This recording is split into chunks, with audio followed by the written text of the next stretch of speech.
23 minutos y a esta hora tenemos un enlace con el doctor Antonio Quispe, él es epidemiólogo, y vamos a hablar de algunas medidas que se tienen que tomar de cara a las elecciones que son el próximo 11 de abril. Estamos a poco más de una semana de celebrar estos comicios generales y definitivamente tenemos que tener muchísimo cuidado también. Doctor Quispe, muchas gracias por acompañarnos y empecemos hablando del tema de las elecciones. ¿Qué protocolos y qué medidas debemos tomar este 11 de abril para poder ir a votar tranquilos y con la seguridad de que vamos a evitar estar contagiados de la COVID-19? Primero que nada es importante entender de que estas variantes y este virus se transmiten primariamente por aerosoles. De ahí que tu principal barrera para protegerte va a ser que vayas a votar con una de estas, que son los famosos respiradores KN95. ¿Por qué razón? Porque estos respiradores ofrecen un sello que va a evitar que el virus se te meta por los huecos en la nariz, en la papada y la boca. Si no tienes platita para comprarte uno de estos respiradores, tu alternativa más idónea es usar doble mascarilla, que implica usar una mascarilla quirúrgica como estas celestes clásicas y encima tu mascarilla de tela. De tal manera que cuando tú te lo coloques, la mascarilla de preferencia, hazle un doble pliegue en la parte de las orejas y encima colócate tu mascarilla de tela. ¿Por qué razón? Porque de esa manera consigues el sello en la parte superior, en la nariz, en la papada y en los cachetes. Y si tú no haces esto o vas con una mascarilla quirúrgica, puedes ver los huecazos que hay en la parte de los cachetes, los huecos que deja en la nariz o en la papada y no estás protegido. Peor aún, si usas una mascarilla de tela que ya no se aconseja su uso en ninguna parte del mundo porque no protegen contra las nuevas variantes. Claro, eso es muy importante. Eso es muy importante, doctor Quispe. El tema de la mascarilla de tela. Hay mucha gente que está utilizando todavía la mascarilla de tela y ya no se recomienda el uso porque la transmisión de las variantes, sobre todo la brasilera, que es la predominante en Lima, es mucho más agresiva y estas mascarillas no ofrecen la garantía y la seguridad de evitar un contagio, ¿verdad? Exacto, por eso hablamos de la pandemia 2.0, ¿no? El año pasado habían ciertas medidas que funcionaban, que justamente por el ingreso de nuevas variantes que son súper contagiosas, ya no funcionan. Entonces, la segunda medida, que es evitar el aglomeramiento de las personas. ¿Qué implica esto? De que no entres en contacto cercano y continuo. Esas colas que se producen en los colegios, que se produzcan, pero con un espacio de distanciamiento entre personas entre 2 metros, por lo menos, de tal manera de que no se aglomeren, porque cada vez que las personas se aglomeren, los aerosoles se concentran más y la probabilidad de contagio se dispara.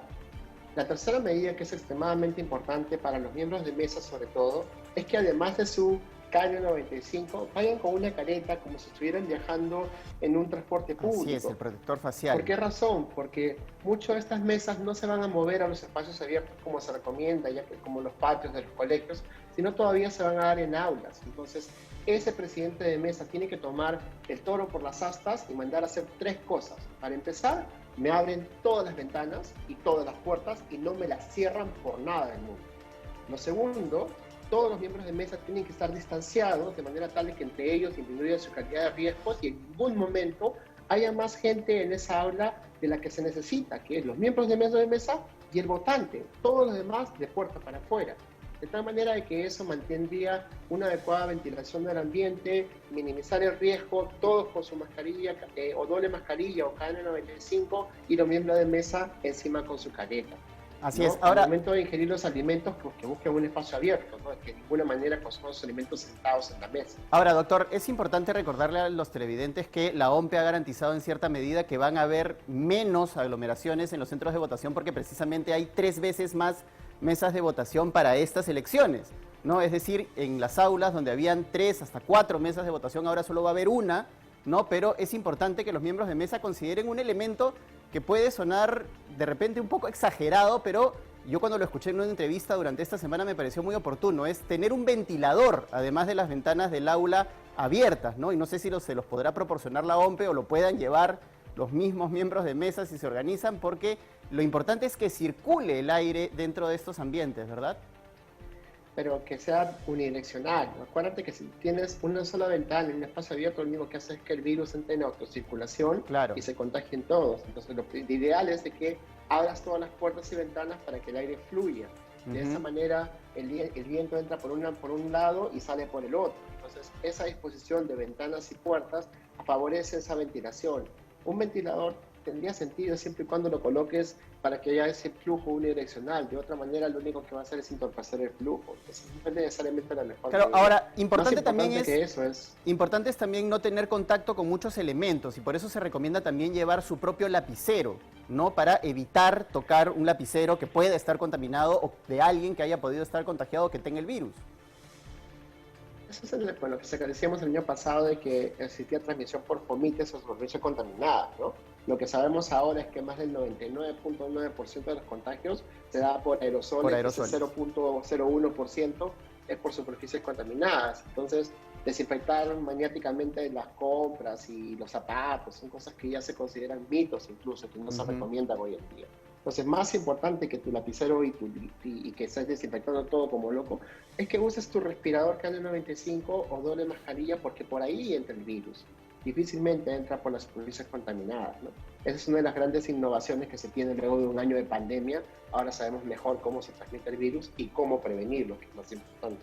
Claro, y es importante también tener en cuenta que este proceso electoral va a durar más de lo que han durado los anteriores. Las mesas se van a abrir durante 12 horas, desde las 7 de la mañana hasta las 7 de la noche, y es importante que los electores que asistan eviten o traten de cumplir en la medida de lo posible con el cronograma establecido, es decir, este último número del DNI que les permite votar de manera escalonada, ¿no? Y ojalá que se cumpla, ¿no? Porque eso también es muy importante. Pero ahí jugamos todos, ¿no? La comunidad, ustedes, los comunicadores, el gobierno, esta comunicación de los horarios para que se respeten, sobre todo ese espacio que se ha dado a los adultos mayores a primera hora de la mañana, es vital. O sea, claro. Si realmente queremos llevar unas elecciones de manera segura, tenemos que respetar las normas, tenemos que respetar los horarios y evitar en la medida de lo posible las aglomeraciones y tratar de comunicar de que toda la mayoría de gente vaya con doble mascarilla o con un respirador KN95 y que deje de lado las mascarillas de tela. Así es, doctor. Quería hablar también de la variante brasilera, que es la que tiene predominancia, según lo ha anunciado el Ministerio de Salud. Es un 39 punto algo por ciento, cerca del 40% de contagios es con esta variante. ¿Qué ha pasado? ¿Por qué esta variante se ha convertido en la más extendida en la capital, sobre todo en la parte este de Lima? No se han tomado las medidas de prevención adecuadas, se habían cancelado vuelos provenientes de Brasil, sin embargo, esto parece haber sido insuficiente para que la variante brasilera se presente en nuestro país y ya tenga casos autóctonos y se haya extendido de manera alarmante, por decirlo de alguna manera. Bueno, siguiéndole el rastro, sabemos que entró por Loreto, de Loreto vino a Lima, de Lima se ha diseminado para todo el Perú, y más ahora con este fenómeno que es una especie de diáspora con movimientos masivos de personas por Semana Santa. Entonces, muchas de las medidas que se creen que son útiles, como son estas cuarentenas totales solo por feriados o cerrar los aeropuertos, en la práctica no contribuyen en gran medida a limitar los contagios, ¿no? Lo que sabemos ahora es de que esta variante brasileña, que es la P1, está causando una de las peores crisis sanitarias acá al costadito, en lo más en Brasil, que es un país que si hubiera tomado las medidas que se recomendaban, no tendrían que afrontar la crisis de oxígeno que tienen ahora, la escasez de camas, la escasez de personal, lo mismo que nos pasó a nosotros en el peor momento de la primera ola y en el peor momento de la segunda. Entonces, ese tipo de dinámicas de transmisión súper agresivas los dan estas variantes porque son súper contagiosas.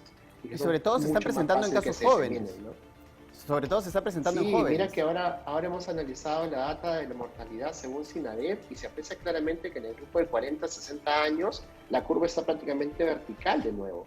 Y eso es la mortalidad. Entonces, ojo con eso, porque la mayoría de gente que sale a viajar por Semana Santa son precisamente los adultos jóvenes, ¿no? Y los adultos en general. Entonces, ya hemos venido advirtiendo esto por ya, ¿qué cosa? Un mes enterito hablando del tema. Y los que han escuchado el consejo pues han quedado en sus casas, los otros han tomado el riesgo de contagiarse en reuniones sociales de Semana Santa y más adelante van a pagar las consecuencias, ¿no? Entonces, al igual que toda esa gente que se les advirtió en diciembre de que las fiestas navideñas, la fiesta de Año Nuevo iban a ser focos de contagio, que iban a disparar las muertes, es lo mismo que va a pasar en Semana Santa y mucha gente va a enterrar a sus familiares dentro de 2 o 3 semanas cuando empiecen a fallecer todos los que se han contagiado en esta semana. Así es, porque a pesar de las restricciones que se han dictado, hemos visto el miércoles una gran cantidad de vehículos y de personas saliendo de Lima precisamente en el último día que se podía salir. Es decir, quienes no salieron el jueves o viernes de manera disipada, como se hacía habitualmente, ahora lo han hecho todos en un solo día, el miércoles. Y esas consecuencias las vamos a ver en 2 semanas. las imágenes eran en los peajes, pero lo que pasaron fueron cómo estaban los terrapuertos y los aeropuertos, ¿no? O sea, la cantidad de gente que se ha movilizado de las ciudades a las provincias en esos 2, 3 días antes de Semana Santa ha sido brutal. Y nuevamente, acuérdate que esas cajas de muerte que son los buses interprovinciales son espacios cerrados y concurridos donde abundan los contactos cercanos y continuos con gente que todavía usa mascarilla de tela. Luego está preguntándose, oye, pero yo me cuidaba, ¿cómo me contagié? Ahí lo tienes, ¿no? Entonces son 15, 16 horas viajando en esos espacios cerrados y concurridos, en contacto con personas que pueden estar sintomáticas o asintomáticas, en un ambiente en el que ni siquiera hay flujo de aire, todo se contagia. Llegas a tu destino, abrazas a tu abuela, el abuelo se infecta y mueren los adultos mayores, los que tienen comorbilidades, los obesos y los fumadores primero.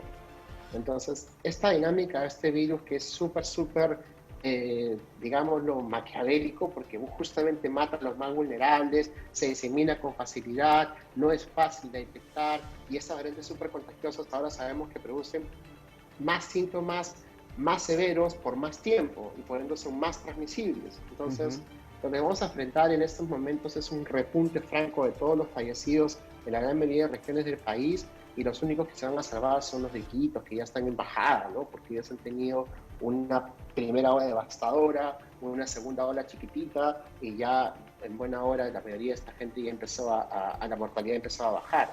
Pero descontando Iquitos, todo el resto de ciudades del Perú, pues la cantidad de fallecidos que vamos a contar dentro de 3 semanas, además de los que ya estamos contando, que no han bajado de 1000 por día en marzo y febrero, imagínate lo que va a pasar, ¿no?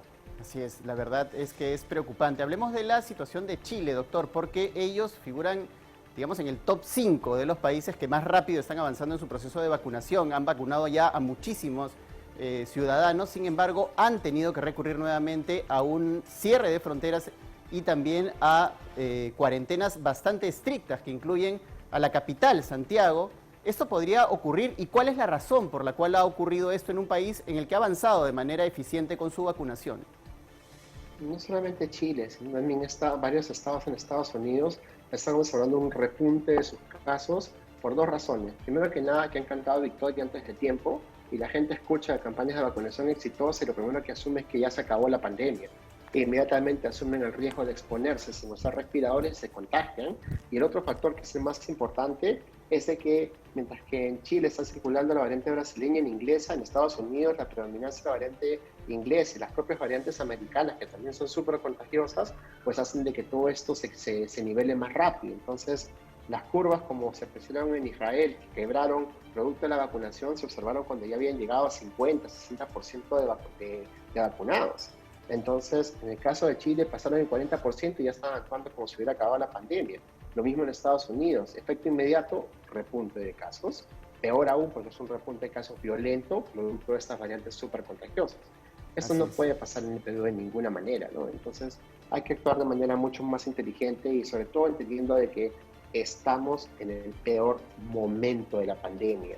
Acabamos de echarle querosene a la hoguera con esta Semana Santa y vamos a tener un franco repunte de casos y fallecidos en la gran mayoría de regiones que van a entrar nuevamente en crisis de oxígeno, carencia de camas UCI, no tener capacidad de salvar la vida de las personas, más gente muriendo en sus casas, etcétera, etcétera, etcétera. Así es, verdaderamente preocupante el panorama, doctor, y evidentemente en este momento es conveniente decirle a los televidentes que lo que hay que hacer es simplemente no bajar la guardia. Hay que, por el contrario, redoblar los esfuerzos y cuidarse en medio de lo que estamos viviendo. Si los adultos mayores ya recibieron la vacuna, las 2 dosis, que hay varios que lo han hecho, tienen que seguir utilizando la mascarilla, de preferencia la mascarilla quirúrgica y la KN95. Y la mascarilla, doctor, bien puesta. Eso hay que repetírselo hasta el cansancio a las personas. La mascarilla tapando nariz, boca y barbilla. No utilizarla de babero. Esto es tu salvavidas. Esto es lo que va a evitar que te infectes tú e infectes a toda tu familia. Entonces, colócatelo solo, no necesitas colocarte nada debajo ni nada encima. Y si quieres darle un doble, lo des en la parte de arriba. Y ya está, con esto puedes salir al parque, o con esto puedes salir a hacer tus compras, con esto puedes salir a cualquier parte. Y si no tienes platita para uno de estos, doble mascarilla, ¿no? Tu mascarilla quirúrgica y tu mascarilla de tela. Lo sellas bien arriba y ya está. Pero si sales con una de estas sola, te vas a contagiar. sales con una de estas sola, te vas a contagiar porque no sé ella, pues mira los huecazos que deja acá, mira los huecazos que deja acá, mira los huecazos que deja acá. Entonces, no te la juegues, ¿no? Así es. Actúa responsablemente, protégete, como decimos en esta campaña de comunicación, cuídate y cuídanos. Porque si tú no te infectas, no infectas a tu familia y más tarde no tienes que lamentar la muerte de tus familiares. Así es, doctor. Importante el mensaje que le estamos dando a nuestros televidentes. Y vamos a seguir hablando de las vacunas. Quiero aprovechar para hacerle la consulta con respecto a la vacuna de Pfizer. He estado leyendo en internet algunos estudios que se han realizado con la vacuna de Pfizer y que dicen que los que ya han tenido la enfermedad en un estudio preliminar solo necesitarían de una dosis. ¿Es esto así? Usted como epidemiólogo médico nos podría explicar un poco más a detalle estos estudios que han estado circulando en algunas publicaciones médicas internacionales. Esto ya lo hemos observado en Israel, ¿no? Que con primera dosis ya empezaron a observar una caída importante antes que la gran mayoría recibiera la segunda. No solo eso, sino que a propósito de esa experiencia se hicieron por lo menos 6 estudios, de los cuales han sido publicados 4. El último que ha salido solo confirma los hallazgos de los anteriores, y esto ya es un cuerpo de evidencia que nos permite hacer la recomendación de que todos aquellos que ya recibieron la primera dosis, bastaría que reciban la primera dosis de su vacuna, habiendo tenido la enfermedad, 3-6 meses después de haber resuelto el último síntoma. De esa manera, esta vacuna, esta primera dosis, actuaría como un boost que incrementaría su respuesta inmune y estarían protegidos contra enfermedad severa y muerte. Y esto es una estrategia ¿para qué? Para maximizar el uso de las pocas vacunas que tenemos. Y ojo, Alemania, Italia, Francia, Reino Unido, son 4 países que a propósito de este cuerpo de evidencia ya han tomado la decisión de usar solamente una vacuna en todos sus ciudadanos que ya han tenido la enfermedad. Y son países que cuentan con millones de vacunas, no como nosotros que contamos con vacunas a cuentagotas. Entonces, ese tipo de evidencia nos permite tomar una decisión importante que es, vamos a darnos la oportunidad, ahora que tenemos pocas vacunas, de vacunar a más personas utilizando solamente una dosis de Pfizer en aquellos que ya sepamos, porque hay un registro de todos los que tuvieron COVID previamente y ya tuvieron la enfermedad. Entonces, de esa manera vamos a poder vacunar a más adultos mayores, a más personas con comorbilidades, que son este grupo de riesgo que tienen un mayor riesgo de muerte. Y si lo que queremos es evitar muertes de peruanos y peruanas, debemos utilizar las pocas vacunas que tenemos en estos grupos que tienen el riesgo más alto de muerte y no malgastarlo en algunos colegios que están pidiendo privilegios que no les corresponden. La primera línea la componen no solo médicos, la componen enfermeras, técnicos, todo el personal de salud, guachimanes, nutricionistas y todos aquellos que trabajan en las áreas COVID de los hospitales. Esa primera línea era la primera que tenemos que proteger para poder salvar más vidas. Inmediatamente, en paralelo con ellos, a los grupos de alto riesgo de muerte, que son los adultos mayores, aquellos que tienen comorbilidades, los obesos y los fumadores. Así es, doctor, importante. Y por supuesto, nuevamente, y vamos a parecer disco rayado, no bajar la guardia. Por favor, utilicen la mascarilla, eviten los lugares concurridos, cerrados y la prolongada exposición en estos espacios. Y ahí está el doctor Quispe señalando esa mascarilla que va a ser su salvavidas. Me quedo con esa frase, la mascarilla es un salvavidas en medio de esta situación que estamos pasando por la COVID-19. Muchas gracias, doctor Antonio Quispe, por haber estado en 24 horas mediodía y nos reencontramos en otra oportunidad para seguir hablando y recomendándole a la población que se cuide, porque finalmente de nuestra conducta depende frenar el avance de la COVID-19. Vamos a volver al plano internacional.